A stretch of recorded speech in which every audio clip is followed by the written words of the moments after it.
Nuestro psicólogo nos acompaña el día de hoy, Miguel de León. Muy buenos días, ¿qué tal, Miguel? Pues aquí muy contento, bien, muy bien. Dispuesto a celebrar a las mamás. ¿Ustedes tienen mamás? claro. Sí. Ah, qué bueno, qué bueno. Afortunadamente, ahí están, para celebrar, Excelente, festejarlas. exacto, así es. Oye, Miguel, ahorita platicábamos y escuchábamos a mis compañeras, ya estaba Pamela platicando de la maternidad que se vivía en la Nueva España. Y uno podría pensar que sí ha cambiado mucho, pero también todavía tenemos ciertos aspectos, ciertos tintes que se siguen viviendo y se siguen viendo en la maternidad de esta era contemporánea. Sí, así es. Mira, hablar de la maternidad es un tema tan fundamental como para decirles que en la función, hay algo que en psicología se conoce como función materna, hemos hablado de la función paterna. Sí. Hablar de la función materna que tiene que ver con los cuidados básicos elementales es la base, la piedra angular de la salud mental en todo ser humano. Si no hay una adecuada función materna, y recordemos que el término función es un término de la matemática, porque en realidad no importa si eres hombre, mujer o institución, o sea, con que el bebé reciba la atención pertinente a sus necesidades, lo vas a desarrollar y a crecer bien. Claro. A lo largo de la vida todos pasamos por 4 crisis básicas de ansiedad, de angustia, ¿sí? La primera angustia de la vida se llama angustia de aniquilación. Tú imagínate un bebé recién nacido que de pronto tiene frío, de pronto tiene cólicos, de pronto se hizo popó. Todas esas sensaciones le causan angustia al bebé y requiere de alguien que venga y lo contenga. Antiguamente decían las mamás, déjalo que llore para que haga pulmón, ¿no? Hoy el estudio nos ha ido marcando que en la medida que un niño es atendido en sus necesidades tempranamente, año y medio, y le gratificas en todo momento para equilibrarlo, de pronto te vuelves como el que le presta la capacidad de balance al niño. Si tú lo vas haciendo tempranamente, vas sentando una base para que su autoestima, su seguridad personal, su sentido de autoimportancia crezca y esté fuerte para enfrentar otras angustias. En este momento, chiquititos, 1 año, las angustias de verdad son de muerte. Si tú dejas a un niño ahí abandonado y lo ignoras porque está llore y llore y no lo pelas, psíquicamente puede haber una desorganización tal que algunas personas llegan a tener patologías de tipo psicosis porque no se le atendió de forma oportuna en ese periodo, en ese momento. O sea, por supuesto, cuando se les abandona por mucho tiempo, la intensidad de la angustia del niño es muy grande, eso es terrible. O sea, esos podrían ser los efectos negativos de no tener, Sí. por ejemplo, una figura materna en ese momento. Así es. Pero en estos tiempos, ¿cómo podrían las mamás poder tener esa dedicación o ese tiempo o poder absorber lo más que se pueda para cubrir las necesidades del bebé?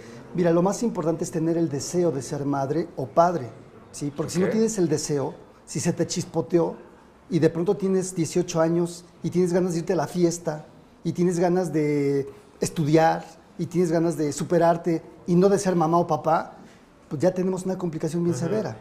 Si es tu caso, bueno, es importante que entienda el público, que es tener un hijo, ¿no? Y un hijo no es tener un bebé, porque a veces cuando pienso un bebé, ¿no? Y todo es lindo y dulce, chiquito, pero el bebé se hace popó, pero el bebé llora todas las noches, pero el bebé te implica gastos. Claro. Entonces, tener el deseo de ser madre o padre es fundamental porque así lo vas a tratar. Y entonces, en este primer año de vida, la estructura del aparato psíquico sienta sus bases y dependiendo cómo se ha tratado este bebé en ese momento, es como se va a desarrollar posteriormente. Entonces, ¿cómo puedo lograr tener una buena función materna, así sea una pareja heterosexual o lesbomaternal o también de 2 papás?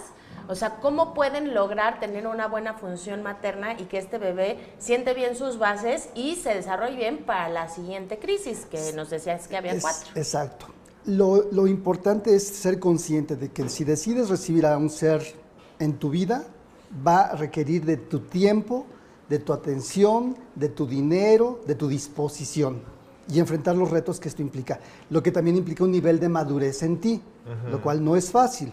Pero insisto, si hay el deseo, vas a sacar fuerza de donde sea. Claro. Hay que tener cuidado con las mamás, que además es muy cultural de nosotros, estas mamás abnegadas que dan la vida por los hijos, ¿no? Que caen en la sobreprotección. Porque también hoy sabemos que la sobreprotección es una forma de agresión a los hijos. Porque cuando sobreproteges lo nulificas, lo conviertes en un ser que no es capaz de enfrentar la vida por sí mismo. Débil, que ¿no? necesita esta mamá grandota, poderosa, superwoman o papá para que el hijo pueda funcionar. Y esto a veces tiene de fondo una cuestión muy inconsciente, o sea, ningún padre que tiene un hijo que ama desea limitarlo en su vida, pero a veces inconscientemente me hace sentir valioso e importante resolverle cosas a los hijos, ¿no? Con los adolescentes pasa mucho esta situación, ¿no? En donde de pronto el adolescente ya quiere autonomía y el papá o la mamá están metidos ahí en todo y no tienen como el feeling. La siguiente angustia importante es la angustia de separación, que se da por ahí del año y medio, 3, que es cuando los niños ya empiezan a caminar. Y entonces sienten la necesidad de separarse un poco de mamá, pero les da miedo, les da mucha angustia. Y entonces el niño busca acercamientos y se aleja. Si yo no estoy preparado para que mi hijo se vaya, ¿no? Para que entienda yo que mi hijo tiene que hacer cosas por sí mismo, yo puedo engolfarlo, atraparlo y propiciar que se perciba y se sienta limitado, ¿no? La siguiente angustia le llamamos nosotros la angustia de castración, que es un periodo donde los niños, ¿sí? Es desde la teoría psicoanalítica, suena feo, ¿verdad?